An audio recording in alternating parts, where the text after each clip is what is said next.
Class 10th के आज के इस इम्पोर्टेंट वीडियो में आपका बहुत बहुत स्वागत। आज हम एक्सरसाइज 5.2 के क्वेश्चन 6 से आगे डिस्कस करेंगे। इससे पहले हमने 5.2 के क्वेश्चन 1 से लेके 5 तक और उससे पहले 5.1 कंप्लीट, साथ ही साथ यूनिट 4, यूनिट 3, यूनिट 2, यूनिट 1 और यूनिट 9 का भी हमने डिस्कशन किया है, जिसे आप एक कॉर्नर पे आई बटन है उसे प्रेस करके सीक्वेंसली और एक अच्छे ढंग से तैयार कर सकते हैं। अगर आपने उन्हें अब तक तैयार नहीं किया है तो शुरू से, और अगर आपने अभी तक तैयार किया है और कुछ प्रॉब्लम आई है तो उन्हें रिवाइज करके दोबारा देख के अच्छे से कर सकते हैं। फिर भी अगर कोई प्रॉब्लम रहे तो आप कमेंट ज़रूर करें, साथ ही साथ एक अच्छा आधार आप तैयार करते रहें। तो इसी को कंटिन्यू करते हुए देखते हैं क्वेश्चन नंबर 6 क्या है 5.2 का। 3 अंकों की कितनी ऐसी संख्या है जो 7 से विभाज्य है जिसमें 7 का भाग जाता है। हाउ मैनी 3 डिजिट्स नंबर, 3 अंकों के कितने नंबर्स हैं आर डिवाइजिबल बाई 7 जो 7 से विभाज्य है। तो इसका सॉल्यूशन देखते हैं ज़रा। सबसे पहले देखिए 3 अंकों की बात की जा रही है, इसका मतलब 100 से ज़्यादा होगा, ये ध्यान रहे आपको। तो आप चेक करेंगे कि 100 से ज़्यादा वो नंबर कैसे हैं, कौन से हैं। तो इसके लिए आप रफली चेक कर सकते हैं एक बार तो कि 100, 101, 102, 103, 104, 105, 106, 107, इनमें से आप देखिए छोटी से छोटी संख्या कौन सी है जिसमें 7 का भाग जाता है। तो आप पाएंगे कि ये वो नंबर है जिसमें 7 का भाग जाता है। 100 में जाता नहीं है और सीधा जाएगा 105 में।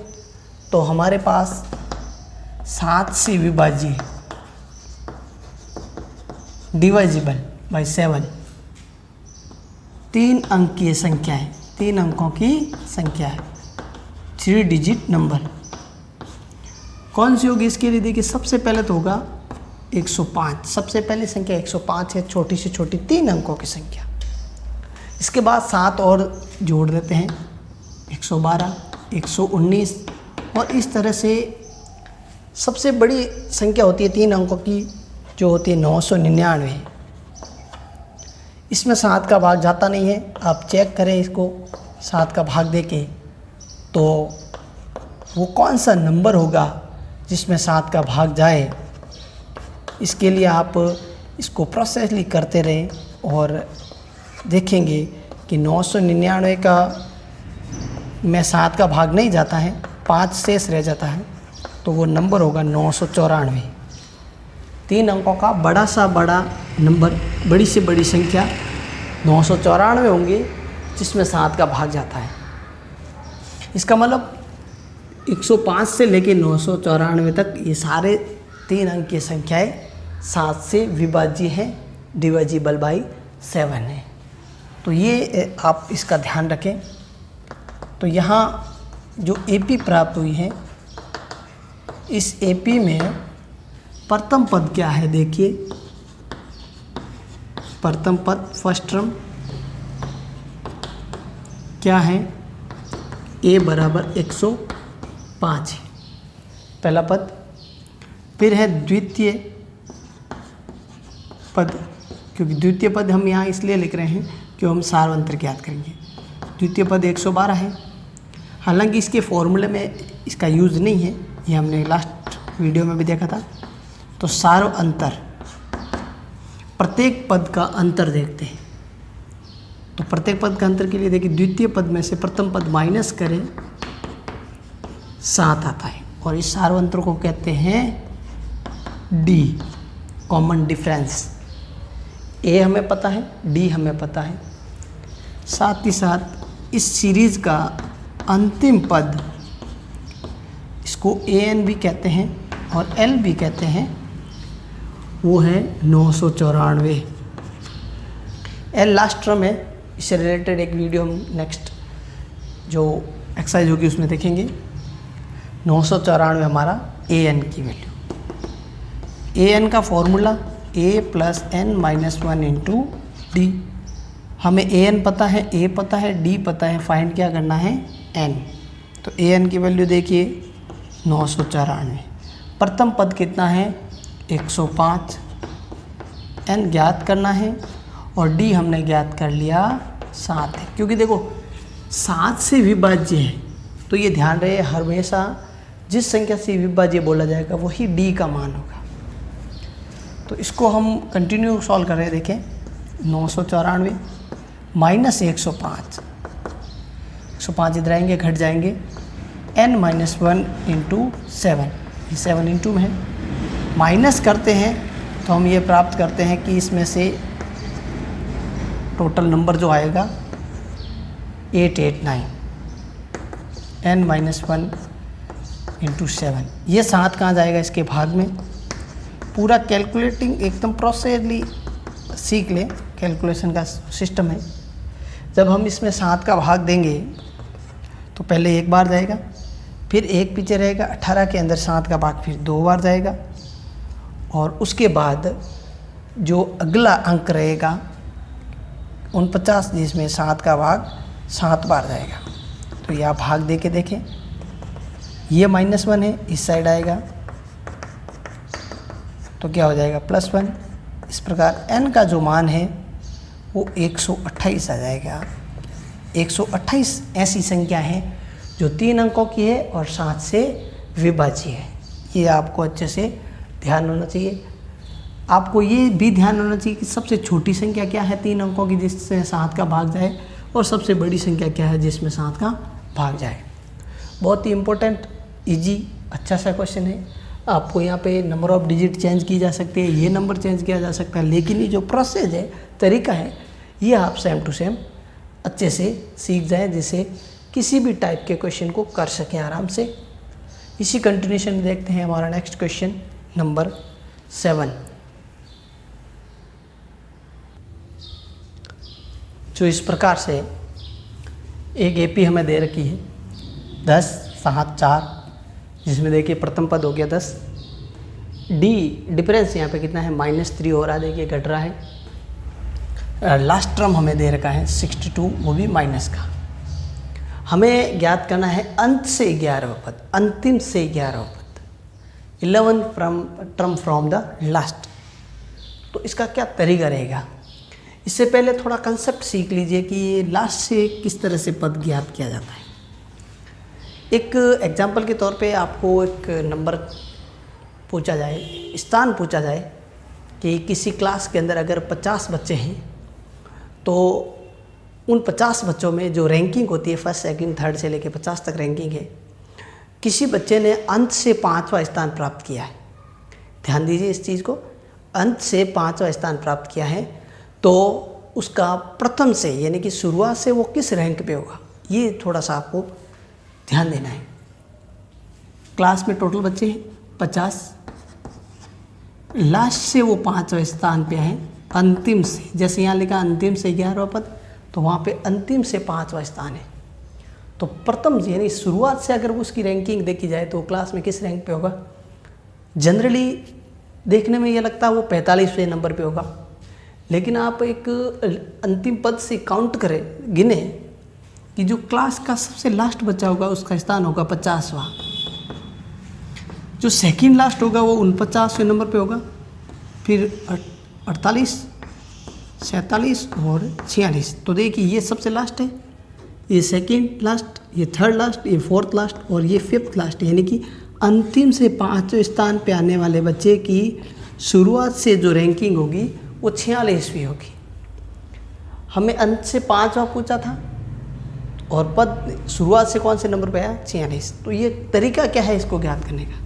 तो देखो जितने पद होते हैं उसमें से जो हमें ज्ञात करना है उस संबंधित देख लीजिए कि जब 50 है उसमें से अंत से 5 है तो 50 में से 5 घटाने पे 45 आता है। उससे अगला पद, ये ध्यान रहे, अगला पद।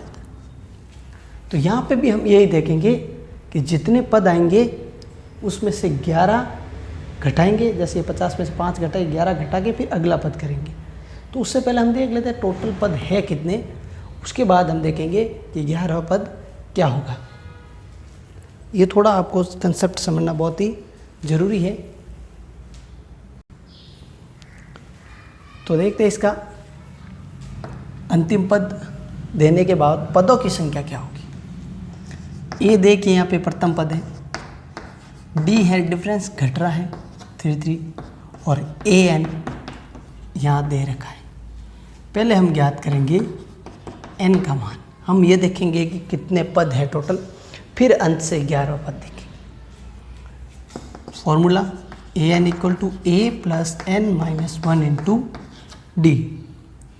an 62 माइनस का, a हो गया 10 प्लस का है ये, n माइनस 1 इंटू टी है -3। तो इसको जब कैलकुलेट करते हैं तो ये 10 देखिए इधर आके घटेगा, n माइनस 1 -3, ये टोटल कितना हो गया 72। n माइनस 1 ये 3, माइनस का 3 ये डिवाइड में आएगा, देखिए यहाँ पे अपॉन में -72 के अंदर -3 का भाग देंगे तो माइनस से तो माइनस कट जाएगा, 24 बार भाग जाएगा। और जब इसको सॉल्व करेंगे कि n माइनस 1 इक्वल टू 24 है तो n का मान आएगा 24 प्लस 1 25, यानी इस सीरीज में पदों की संख्या तो हो गई 25। अब हमें ज्ञात करना है अंतिम से 11वां पद, तो ये ध्यान रहे 11th टर्म फ्रॉम लास्ट, अंतिम से 11वां पद कैसे निकाला जाएगा? कुल पदों में से 11 माइनस करना है और 1 प्लस करना है। जैसे कि हमने वहाँ पे भी देखा था कि 50 से अंतिम से 5वां पूछा, हमने 5 माइनस किए, बाद में 1 जोड़ा तो 46वां पद था। इसी तरह से हर एक प्रश्न में इस तरह का ध्यान देना आपको। तो 25 में से 11 घटाएंगे तो 14 और 1 वापस 15 हो जाएगा, ये ध्यान रहे। अब हमारे पास n आ गया 15, नया पद जो है a और d वही लेना है हमें। a हो गया 10 और d -3। अब हमें 15वां पद ज्ञात करना है, इसके लिए फिर से यही फॉर्मूला,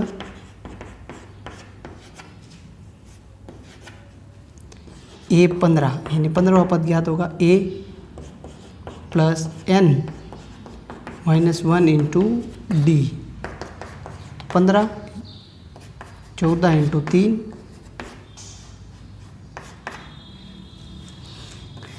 तो यहाँ पे आ जाएगा 10 माइनस 42 माइनस का 32 हमारा आंसर है। इस सीरीज़ में अंतिम से 11वां पद है। अगर यूँ घटाते रहेंगे, इस तरह से चलते रहेंगे तो अंतिम से 11वें नंबर पे 32 आएगा। ये पी इस तरह से घट रही है, इधर बढ़ती रहेगी, इसका थोड़ा सा ध्यान दें, एकदम अच्छे तरीके से इसको समझें, जिससे कि आप इसको पूरी तरह से सीख पाए। n कैसे ज्ञात किया, टोटल नंबर ऑफ टर्म, उसमें से अंतिम से 11वां पद कैसे ज्ञात किया, ये बड़े अच्छे तरीके से आपको सीखना है। इसी कंटिन्यूस में एक और प्रश्न इसी के जैसा है, वो भी हम डिस्कस कर लेते हैं ताकि आप इस टाइप के प्रश्नों में बिल्कुल आपको प्रॉब्लम नहीं आए। एग्जाम्पल आप साथ साथ मिलाते रहे। तो क्वेश्चन 8 है जो इसका अगला क्वेश्चन है, वो भी इसी प्रकार का है। कैसा है देखिए ज़रा, ये 12वां पद ज्ञात करना है इसमें। अगला क्वेश्चन 8 है, एपी क्या है देखिए 1 4 7 10 88 तक, और ज्ञात क्या करना है देख लीजिए, अंतिम से 12वां पद 12th term from the last. Process क्या है, प्रथम पद देखिए ए, डी यहाँ पे देखिए 3 3 बढ़ रहा है, इसलिए डी का मान पॉजिटिव रहेगा +3। और इस सीरीज़ के लिए अंतिम जो पद है ए एन है वो 88 है। पहले हम देख लेते हैं इस सीरीज़ में नंबर ऑफ टर्म कितने हैं, टोटल पदों की संख्या कितनी है। Formula a n equal to a plus n minus 1 into d. देखिए पूरी एक्सरसाइज में ये फॉर्मूला रिपीट हो रहा है, तो इसको अच्छे से आपको प्रैक्टिस करनी है। और अगली एक्सरसाइज में भी इसका यूज़ होगा, ये ध्यान रहे, जो 5.3 है उसमें। तो ए एन वैल्यू पुट करते हैं 88, ए हो गया 1 plus n minus 1 into d. तो इस तरह से 88 माइनस 1 एन माइनस 1 डी, ये हो गया 87 87, और 87 के अंदर अब हम 3 का भाग देंगे तो प्राप्त हो जाता है, आराम से हमें 29 प्राप्त हो जाएगा। और जब हम 29 n-1 इक्वल टू रखें तो n का मान आएगा 29 + 1 30। टोटल नंबर ऑफ टर्म तो हो गए 30। अब हमें निकालना है अंतिम से 12वां पद। तो ध्यान रहे, अंतिम से 12वां पद कैसे ज्ञात किया जाएगा। तरीका है 30 में से 12 घटा के एक जोड़ना है। 18 और 1 19वां पद हो जाएगा। ध्यान रहे, तो अब a कितना है, 1 है, d है 3 है, n हो गया 19। an बराबर a + n-1 इंटू डी। ये फॉर्मूला दोबारा लगाना है। इस बार हमें 19वां पद ज्ञात करना है।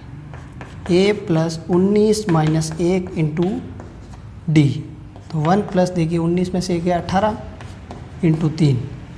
तो यहाँ देखिए 19वां पद आ जाएगा 1 + 18 इंटू 3 हो जाएगा 54, और 1 जोड़ देंगे तो हो जाएगा 55। ये हमारा 19वां पद है, बड़े आसानी से ज्ञात हो गया।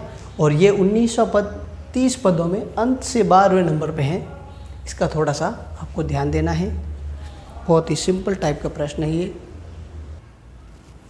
तो इस प्रकार के प्रश्न में 2 टाइप ऑफ क्वेश्चन तैयार होते हैं।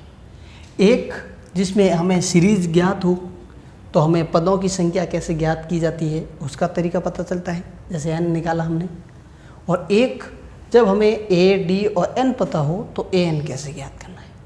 तो ये दोनों मोस्ट इम्पोर्टेंट टाइप है क्वेश्चन के, जिस पर आपको अच्छी सी कमांड होनी चाहिए, अच्छा तरीके से आपको तैयार होने चाहिए।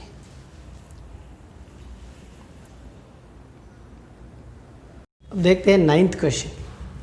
पहले तो इसको समझ लीजिए क्या है इसमें। नंबर ऑफ टर्म यानी पदों की संख्या हमें दे रखी है।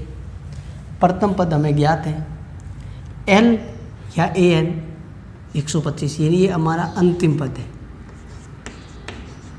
Last term. हमें ज्ञात करना है 32वां पद। उससे पहले आप यहाँ पे एक चीज़ नोट करें, तो यहाँ d का मान हमें ज्ञात करना है। यहाँ d हमें ज्ञात नहीं है, तो सबसे पहले हम उसको ज्ञात कर लेते हैं। उसके लिए तरीका देखिए, an formula a + n-1 into D. 125, a है हमारे पास 7, n है 60 - 1 इंटू डी। ये d हमें ज्ञात करना है, इसलिए d को d रहने देना है। 125 देखिए ये 7 जो है ये घट जाएगा यहाँ पे, और यहाँ रहेगा 59t। तो घटाते हैं तो 118 59d, और ये 59 इसके अपॉन में आए, तो उससे हमें t का जो मान होगा वो इजीली प्राप्त हो जाएगा 2। d का मान प्राप्त हो गया 2। फिर हम देखते हैं कि इसके बाद हम देखते हैं d ज्ञात हो गया, तो a हमें ज्ञात है, d 2 हमें ज्ञात करना है 32वां पद, n का मान 32। an = a + n-1 into D. a 32 हमें ज्ञात करना था, a + n-1 इंटू डी। तो इस तरह से हमें प्राप्त हो जाएगा 32वां पद 69। ये रिजल्ट रहेगा हमारा। बहुत ही सिंपल टाइप का प्रश्न है ये। क्या करना है, किस तरह से करना है, ये आपको अच्छे से कवर होना चाहिए। कि हमें पहले इस फॉर्मूले की सहायता से डी ज्ञात करने का जो तरीका है वो पूरा अच्छे से समझ में आना चाहिए। फिर यही फॉर्मूला दोबारा यूज़ करके हमें एक और पद 32वां पद पूछा है, याद करना है, वो ज्ञात कर लेते हैं। फिर देखते हैं अंतिम प्रश्न नंबर 10। इस अंतिम प्रश्न में किसी भी एपी में 4 पदों का योगफल दे रखा है, सम ऑफ 4 टर्म ऑफ एपी, ये किस में है, एक एपी में है, 4 पदों का योग 50 है। साथ ही साथ जो सबसे बड़ा पद होगा उसका मान छोटे पद के 4 गुना है, ये भी हमें दे रखा है। तो पहले देखते थे वो पद क्या हो सकते हैं, किस तरह से उनको माना जाएगा, वो तरीका आपको सीखना है। तो इसके लिए तरीका क्या रहेगा, मान लेते हैं पहला पद फर्स्ट टर्म क्या रहेगा, पहला पद ए, द्वितीय पद है दूसरा पद सेकेंड टर्म ए प्लस डी, तृतीय यानी तीसरा पद थर्ड टर्म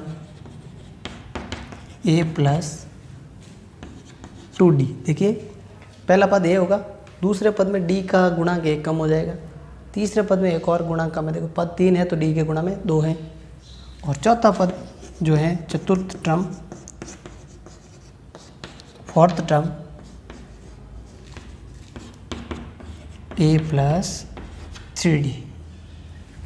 अब हमें ज्ञात क्या करना था, इससे पहले प्रश्न में एक और कंडीशन दे रखी है कि जो सबसे बड़ी संख्या है, सबसे बड़ा पद है, ये सबसे बड़ा है चारों में से, इसका मान छोटे वाले के यानी सबसे छोटा है ए, इसके 4 गुना है, ये ध्यान रहे, ये प्रश्न में लिखा है। तो इसको हल करें तो हमें क्या प्राप्त होता है, देखिए ए माइनस हो जाएगा 4a में से, 3d equal to 3a, d से डी कैंसिल हो गया तो डी की वैल्यू ए के बराबर हो गया, 3 से 3 कैंसिल हो गया, डी इजिकल टू ए प्राप्त हो गया, यानी ए और डी बराबर हो गया। अब हमें 4 पदों का योग दे रखा है, तो वो 4 पद हमने ऑलरेडी माने हैं, क्या है उनका देखिए तरीका, प्रथम पद, द्वितीय,